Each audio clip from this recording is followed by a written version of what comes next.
Welcome students. आज हम second paper के अंतर्गत चर्चा करेंगे एकांकी के उद्भव विकास।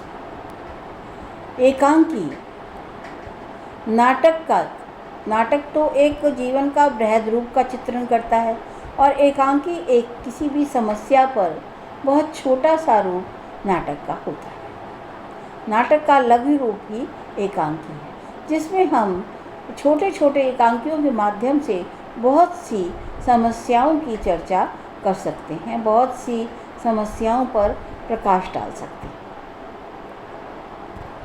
एकांकी का समय भी कम लगता है और एकांकी जो है वो ज़्यादा से ज़्यादा, बड़े से बड़ा एकांकी जो है 1 घंटे में समाप्त हो जाना चाहिए, तो अधिक समय नहीं लगता। कभी कभी तो ज़्यादा उसमें दृश्य भी नहीं होते और उसको अभिनीत करना भी अधिक आसान होता है। रंगमंच के लिए ज़्यादा ज़रूरत उसमें नहीं होती। तो इस तरह से जो एकांकी है वो ज़्यादा प्रभावशाली रूप लगा और इसीलिए इसका विकास भारतेंदु युग से हमें दिखाई देता है। सबसे पहला युग जो है वो भारतेंदु युग है। तो भारतेंदु युग में पहले भी जैसे मैं बता चुकी हूँ कि भारतेंदु युग एक हिंदी गद्य के विकास का युग था और सभी विधाओं का विकास इसी युग में हुआ और एकांकी माध्यम से एकांकी के विभिन्न रूप उन्होंने प्रस्तुत किए। प्रहसन शैली स्वयं भारतेंदु ने विकसित की और उसमें नाटक लिखे और मुख्य उद्देश्य था इसका, एकांकियों के माध्यम से वो भारतीय जनता को संदेश देना चाहते थे।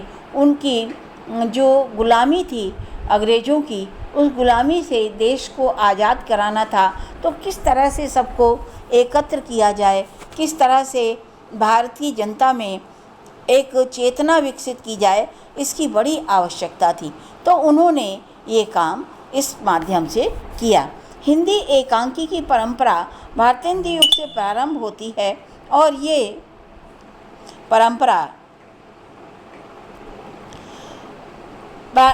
का प्रारंभिक रूप है। भारतेंदु युग की प्रारंभ अवस्था का काल है। स्वयं भारतेंदु जी ने प्रेम योगिनी, नील देवी, भारत दुर्दशा, भारत जननी, सती प्रथा आदि एकांकी लिखे। भारतेंदु युग की आवश्यकता अनुसार देश प्रेम से संबंधित एकांकी भी लिखे गए। राधाचरण गोस्वामी का भारत माता, अमर सिंह राठौर, राय कृष्णदास का भारतोद्धार, राधा कृष्णदास का काले कौतुक आदि एकांकी इसी युग में लिखे गए। इस युग के प्रमुख एकांकीकारों में अंबिका दत्त व्यास, राधा कृष्णदास, राय चरणदास, किशोरीदास दत्त गोस्वामी थे। इनका प्रयास था कि अपने समय की सभी सामाजिक समस्याओं का पर्दाफाश वो इन एकांकियों के माध्यम से कर सकें। उनके एकांकी विचारों से पुष्ट दिखाई देते हैं। धार्मिक पौराणिक एकांकी में पुष्ट दिखाई देते हैं।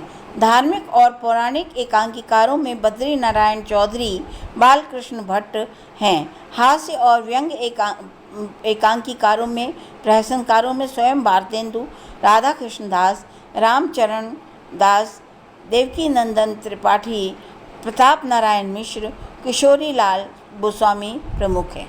और अब इसकी चर्चा करेंगे हम इसके द्वितीय उत्थान काल की, द्विवेदी युग की। द्विवेदी युग में एकांकियों पर अनुवाद का कार्य अधिक हुआ। कुछ मौलिक एकांकी भी लिखे गए जो पूर्ण रूप से बंगला और अंग्रेजी से प्रभावित थे। इस युग में 3 प्रकार के एकांकी विशेष हैं: सामाजिक व राष्ट्रीय प्रभाव से युक्त, पौराणिक व आदर्शवादी सामाजिक एकांकी, व्यंग्यात्मक व घटना प्रधान एकांकी। अधिकांश एकांकी नूतनता की चकाचौंध व सामाजिक कुरीतियों का दिग्दर्शन कराकर उनके उन्मूलन की प्रेरणा देने वाले एकांकी थे। हरिशंकर शर्मा का बुढ़ऊ विवाह, अनमेल विवाह पर करारा व्यंग्य है। जेपी श्रीवास्तव का गड़बड़झाला एकांकी में नेताओं की भ्रष्टता पर व्यंग करता है। अन्य एकांकियों में सूदखोर महाजन की चरित्रहीनता पर व्यंग किया है। प्रेमचंद का एकांकी प्रेम की बलि, डॉक्टर सत्येंद्र का बलिदान, प्रसाद का एक घूंट सामाजिक एकांकी है। इस युग के प्रमुख एकांकीकारों में माखनलाल चतुर्वेदी, अंबिका दत्त व्यास आदि के नाम भी बड़े आदर के साथ लिए जाते हैं। द्विवेदी युग में सिया राम शरण गुप्त, ब्रजलाल शास्त्री, सुदर्शन, सूर्य नारायण दीक्षित आदि एकांकीकारों ने ऐतिहासिक एकांकियों का सृजन किया, जिसमें राष्ट्रीय धारा पल्लवित हुई। राधे श्याम कथावाचक राम नरेश त्रिपाठी, सिया राम शरण गुप्त आदि ने धार्मिक पौराणिक एकांकी लिखे। इसके अतिरिक्त इस युग में अंग्रेजी बंगला एकांकियों का हिंदी अनुवाद भी किया गया। गिब्सन, टॉलस्टॉय तथा के अंग्रेजी एकांकियों का हिंदी अनुवाद किया गया। द्विवेदी युग में जयशंकर प्रसाद, मुंशी प्रेमचंद, राधे प्रसाद कथावाचक, मंगला प्रसाद, सिया राम शरण गुप्त, ब्रजलाल शास्त्री, जीपी श्रीवास्तव, बेचन शर्मा उग्र प्रमुख एकांकीकार हैं। अब हम चर्चा करेंगे इसके तृतीय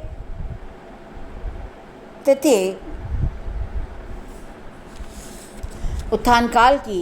जो तृतीय उत्थान काल है वो एकांकी का उत्कर्ष काल भी कहा जा सकता है, क्योंकि इसमें एकांकी अपने चरम उत्कर्ष पर पहुंच गया था।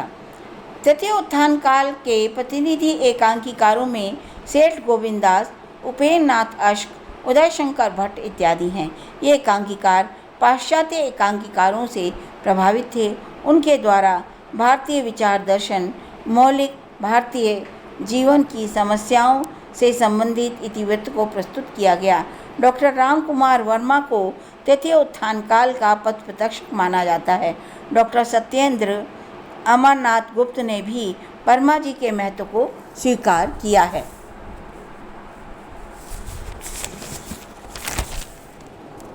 डॉक्टर राम कुमार वर्मा ने हिंदी एकांकी के क्षेत्र में मौलिक एवं अभूतपूर्व तकनीक का प्रयोग प्रारंभ किया। उन्होंने हिंदी एकांकी को सुस्थिर किया। वर्णन प्रधान एकांकी के स्थान पर अधिनायकतावाद को प्रधानता दी। लक्ष्मी नारायण लाल इस युग के सुप्रसिद्ध एकांकीकार हैं। इनके एकांकियों में पाश्चात्य व भारतीय एकांकियों का समन्वय दिखाई देता है। लक्ष्मी नारायण मिश्र के एकांकियों में भी इस समन्वय का अद्भुत निर्वाह हुआ है। इसी में भी इस समन्वय के कारण अभिनेता के गुणों के साथ उनके एकांकी परिपूर्ण हैं। सेठ गोविंददास, भुवनेश्वर प्रसाद वर्मा सामाजिक एवं राजनीतिक पौराणिक विचारों की प्रधानता देने वाले एकांकी लिखते हैं। उदय शंकर भट्ट, उपेन्द्र नाथ अश्क इस युग के समर्थ एकांकीकार हैं। इन्होंने एकांकियों के क्षेत्र में नवीन प्रयोग किए। उपेन्द्र नाथ अश्क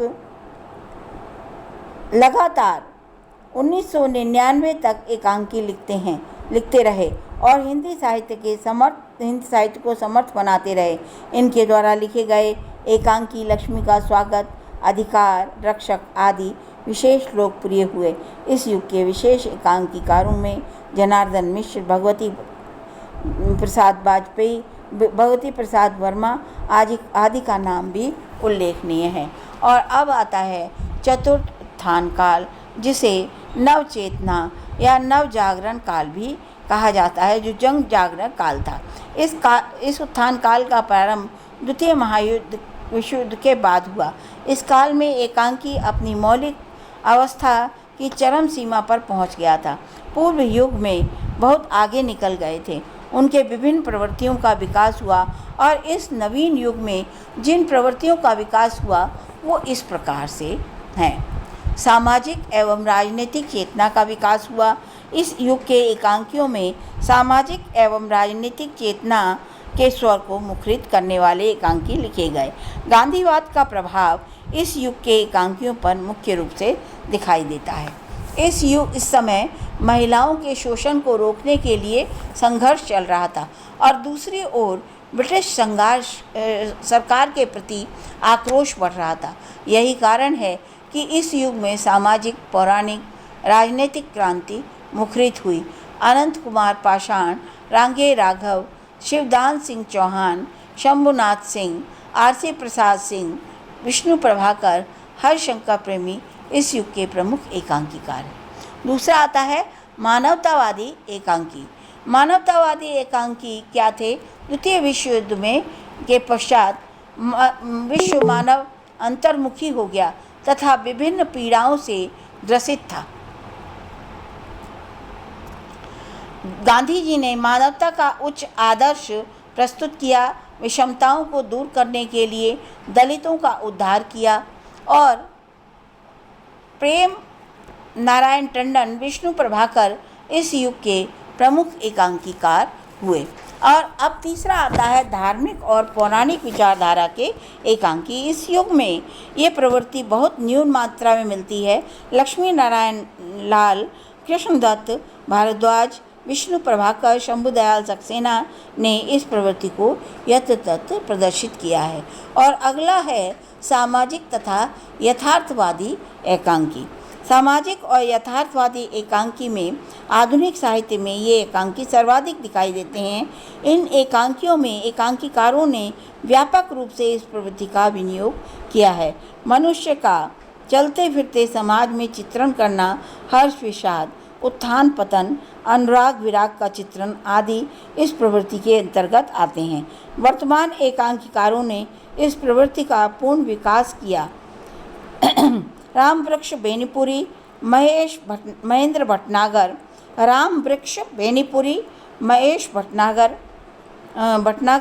महेंद्र भटनागर, प्रेम नारायण टंडन, लक्ष्मी नारायण लाल, लक्ष्मी नारायण मिश्र, रघुवीर प्रसाद सहाय, जनार्दन मिश्र, सत्यदेव शर्मा इसी प्रकार के एकांकीकारों में प्रमुख है। तो ये आज हमने बहुत संक्षिप्त में आपको एकांकियों का विकास बताया और यहीं पे मैं अपने इस वीडियो को समाप्त करती हूँ, क्योंकि आपके सामने एकांकी की जो कथा है वो संक्षिप्त रूप में यहाँ वर्णित कर दी, क्योंकि हिंदी साहित्य का कलेवर इतना वृहद है कि यदि सभी एकांकीकारों की और एकांकियों की चर्चा की जाए तो यहाँ असंभव हो जाएगा।